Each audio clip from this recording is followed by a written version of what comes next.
నమస్తే welcome to Suman TV. ఇటీవల కాలంలో మెడ నొప్పి అనేది చాలా సర్వసాధారణంగా కనిపిస్తున్నటువంటి సమస్య.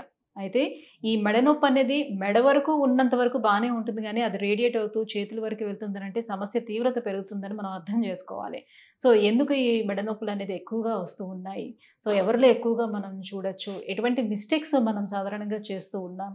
అండ్ దీనికి పీఆర్పీ ట్రీట్మెంట్ ఏ రకంగా మనకి పనిచేస్తుంది? ఈపీఆన్ పెయిన్ మేనేజ్మెంట్‌లోని మనకి ఎలాంటి ట్రీట్మెంట్స్ ఇంకా దీనికి అందుబాటులో ఉన్నాయి? ఈ విషయాన్ని తెలియజేసేందుకు మనతో పాటు ఉన్నారు డాక్టర్ సుధాకర్ గారు ఫ్రమ్ ఈపీఆన్ పెయిన్ మేనేజ్మెంట్ దిల్‌షుక్ నగర్.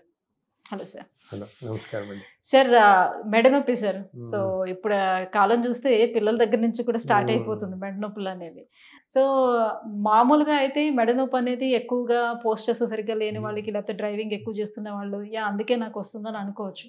కానీ పిల్లల్లో కూడా మనం చూస్తున్నాం మెడ నొప్పి అనేది. ఏంటి సార్ ప్రాపర్ రీజన్స్ ఏమున్నాయి మెడ నొప్పికి? సో మెడ నొప్పికి చాలా రీజన్స్ ఉంటుంది. ఫస్ట్ థింగ్ మీరు ఇంతకుముందు చెప్పినట్టు ఎర్గోనామిక్స్, అంటే ప్రాపర్ పోస్చర్ లేనప్పుడు, అంటే సరిగ్గా మనము డైలీ చేసే యాక్టివిటీస్ లోపల ఎస్పెషలీ యంగ్ ఏజ్ లోపల చదువుతున్నప్పుడు కానీ, సిస్టమ్ ముందు కూర్చున్నప్పుడు కానీ, ఆ మొబైల్స్ చూసేటప్పుడు కానీ, కాన్స్టెంట్గా మెడ ఉంచుకున్నప్పుడు ఏమైపోతుందంటే ఆ మెడలో ఉన్న డిస్కుల మీద చాలా స్ట్రెయిన్ అవుతుంటుంది.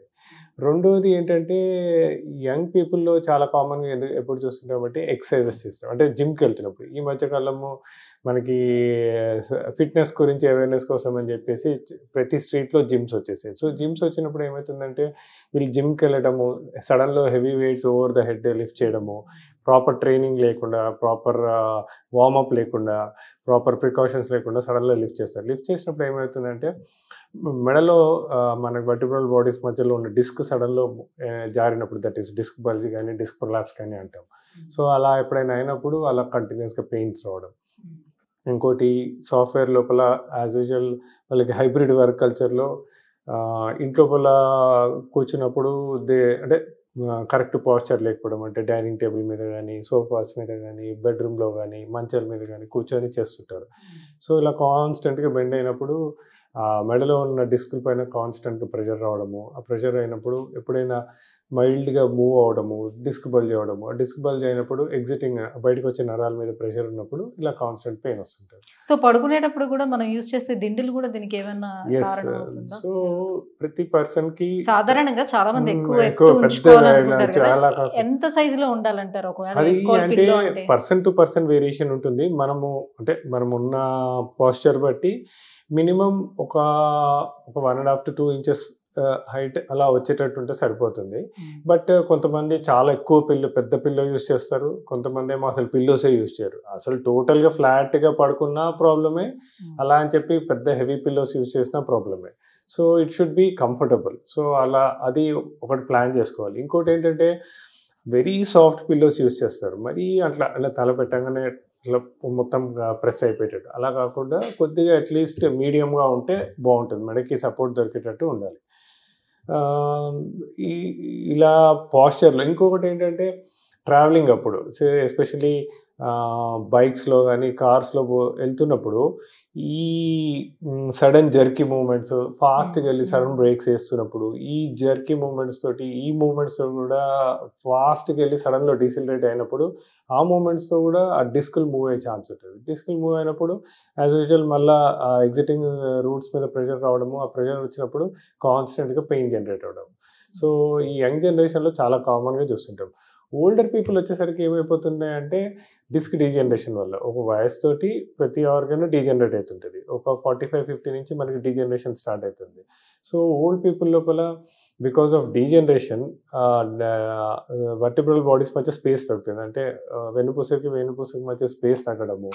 ఆ టైంలో అబ్నార్మల్ పొజిషన్లో పడుకున్నా, అబ్నార్మల్ పొజిషన్లో ట్రావెలింగ్ చేసినా వాళ్ళకి డిస్క్ జారటము, ఇలా పెయిన్స్ రావడం చాలా కామన్గా చూస్తాం. అంటే మెడ నొప్పి వస్తుందనంటే మనం డిస్క్ సమస్యలు అండ్ డీజనరేషన్ కాకుండా మజిల్ పెయిన్ వల్ల కూడా మనకి మజిల్ పెయిన్లో కూడా రావచ్చు. అంటే ఇంతకుముందు చెప్పినట్టు అబ్నార్మల్ పొజిషన్లో కూర్చున్నా, సడన్లో హెవీ వెయిట్స్ లిఫ్ట్ చేసినా, నెక్ చుట్టూ ఉన్న మజిల్స్ ఏమైనా స్ట్రెయిన్ అయినా, మజిల్స్ అక్కడ ఏమైనా దెబ్బతిన్నా ఇలా పెయిన్ వచ్చే ఛాన్స్ ఉంటుంది. సో అది ఎగ్జాక్ట్లీ డిస్క్ వలన మజిల్ వలన అనేది ఒకసారి పెయిన్ మేనేజ్మెంట్ సెంటర్లోకి వచ్చాక కొన్ని టెస్టులు చేసి, కొన్ని ఫిజికల్ టెస్టులు చేస్తాము. తర్వాత అవసరమైతే కొన్ని ఎంఆర్ఐ కానీ, ఎక్స్రేలు కానీ చేసి ఒక నిర్ధారణకు వస్తాం. Whether it is due to muscle or due to disc అనేది. ఓకే. సో ఎలాంటి ట్రీట్మెంట్స్ మన దగ్గర అందుబాటులో ఉన్నాయి సార్ నెక్ పెయిన్‌కి? సో ఇలా నెక్ పెయిన్‌తో సఫర్ అవుతున్న వాళ్ళు ఫస్ట్ వచ్చినప్పుడు వాళ్ళని క్లినికల్‌గా ఎగ్జామిన్ చేసి, అవసరమైతే ఎక్స్రే, అవసరమైతే MRI depending on the situation చూస్తాం. చేశాక ఫస్ట్ ఇనీషియల్‌గా ఏంటంటే simple remedies like non steroidal anti inflammatory tablets కొద్ది వరకు ఇస్తాము. తర్వాత కొద్దిగా లైఫ్ స్టైల్ చేంజెస్ అంటే వాళ్ళు డైలీ చేసే యాక్టివిటీస్ ఎలా ఉన్నాయి అవన్నీ చెప్తాము. తర్వాత అవసరం ఉంటే వీళ్ళకి టార్గెటెడ్ నర్వ్ రూట్ బ్లాక్స్ అంటే ఇవంటే ఏంటంటే మేజర్ ఆపరేషన్స్ లేకుండా, మేజర్ ఇంటర్వెన్షన్స్ లేకుండా ఇంజెక్షన్ పద్ధతి ద్వారా ఎక్కడైతే ప్రాబ్లం ఉందో అక్కడ ఇంజెక్షన్స్ ఇవ్వడం వల్ల ఒక దీర్ఘకాలిక పరిష్కారం ఉంటుందండి. ఎస్పెషల్లీ ఇంతకుముందు నేను చెప్పినట్టు మజిల్ స్పాజమ్స్ కానీ, మజిల్ నాట్స్ అయినాయి అనుకోండి, వాళ్ళకి ultrasound guided trigger point injections అంటాం. అలా ట్రిగర్ పాయింట్ ఇంజెక్షన్స్ ఇవ్వడం వల్ల ఏవైతే నాట్స్ ఉన్నాయో అవి రిలీజ్ చేస్తాము అండ్ మజిల్స్ని రిలాక్స్ చేసి మళ్ళీ ఇలా ప్రాబ్లం రాకుండా చూస్తాము. కొన్నిసార్లు ఏంటంటే ఇంతకుముందు నేను చెప్పినట్టు ఒక ఏజ్ వచ్చిన తర్వాత ఫేసెడ్ జాయింట్స్ అంటాం. వెన్నుపూస మధ్యలో ఫేసెడ్ జాయింట్స్ ఉంటాయి. అవి ఎప్పుడైనా అరిగిపోయినా అక్కడ అంటే దీర్ఘకాలం అంటే ఏజ్ రిలేటెడ్ ఆర్థరైటిక్ చేంజెస్ ఉన్నాయనుకోండి, మన పిఆర్పి పద్ధతి ద్వారా ఒక మంచి పరిష్కారం వాళ్ళకి చేయొచ్చు. సో ఇప్పుడు మెడ నొప్పి వస్తుంది, ఆ నొప్పి మెడ దగ్గర మాత్రమే కాకుండా కంప్లీట్గా అది రేడియేట్ అవుతూ హ్యాండ్లోకి వెళ్తుంది, ఈ పట్టు కూడా చాలా తగ్గుతుంది అని అనేటప్పుడు అది చాలా సీరియస్ కండిషన్గా తీసుకోవాల్సిన నెసెసిటీ ఉంటుంది. ఎస్, అంటే అందుకే మెడ నొప్పిని ఎప్పుడు కూడా అశ్రద్ధ చేయకూడదు. అంటే వీ షుడెంట్ అంటే ఒక కాంప్లసెంట్ యాటిట్యూడ్ ఉండదు. అంటే ఫస్ట్ ఇమీడియట్గా దానికి అసలు ఎందుకు వస్తుంది మెడ నొప్పి అనేది దానికి చూసుకోవాలి. ఇమీడియట్లీ ఒక డాక్టర్ని దగ్గర ఒపీనియన్ తీసుకొని అది సింపుల్ మజిల్ క్రాంప్సా లేక సింపుల్ అంటే పాస్చర్ వల్ల వస్తుందా లేక డిస్క్ వల్ల వస్తుంది. ఎందుకంటే మెడ నుంచి చాలా ఎగ్జిటింగ్ నర్వ్స్ అంటే చాలా కీలకమైన నర్వ్స్ ఉంటాయి. ఆ నర్వ్స్ అన్నీ మన హ్యాండ్కి, ఫింగర్స్, జాయింట్స్కి ఉంటుంది. సో మన మజిల్ స్ట్రెంత్ కానీ, గ్రిప్ కానీ అవన్నీ కూడా ఉంటుంది.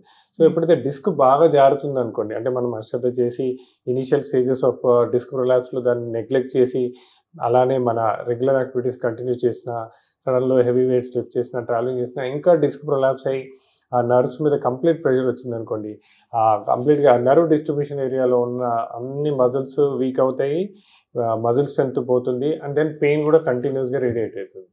సో అందుకే ఎప్పుడైనా మనకి రేడియేటింగ్ పెయిన్ ఉందంటే మటుకు immediately we have to take a consultation and డాక్టర్ని చూసి వాట్ ఈస్ ద ప్రాబ్లమ్ అని ఒక నిర్ధారణకు వచ్చాక దానికి తగ్గ ట్రీట్మెంట్ తీసుకోవాలి. సో ట్రీట్మెంట్ తీసుకుంటూ ఉన్నప్పుడే మన లైఫ్ స్టైల్ చేంజెస్ ఏం చేసుకోవాలి?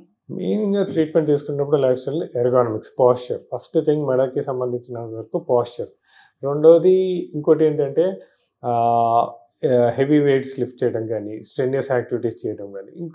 తర్వాత డిస్క్ ప్రొలాప్స్, డిస్క్ బల్జ్ ఉన్న వాళ్ళకి కొన్ని రోజుల వరకు వాళ్ళని ఒక సాఫ్ట్ కాలర్ అంటే especially when they are travelling, two wheeler పైన ట్రావెల్ చేసినా, కార్లో ట్రావెల్ చేసినా ఒక సాఫ్ట్ కాలర్ వేసుకోమని చెప్తాము.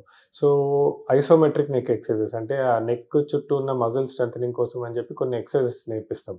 సో ఈ టైంలో ఆ నెక్ ఎక్సర్సైజెస్ కూడా తప్పకుండా చేసుకోవాలి. సో ట్రీట్మెంట్తో పాటు మేము చెప్పిన ప్రికాషన్స్, మేము చెప్పిన ఎక్సర్సైజ్ చేసుకుంటే వాళ్ళకు మంచి పరిష్కారం ఉంటుంది. Right, thank you sir, thank you so much. So neck pain తోటి సఫర్ అవుతున్న వాళ్ళకి ఈపిఆన్ పెయిన్ మేనేజ్మెంట్లోని ఎటువంటి ట్రీట్మెంట్స్ అందుబాటులో ఉన్నాయి, సో వాళ్ళకు ఉన్నటువంటి పరిష్కార మార్గాలు ఏంటి, ఈ విషయాలన్నీ కూడా తెలియజేసినందుకు thank you so much. Thank you.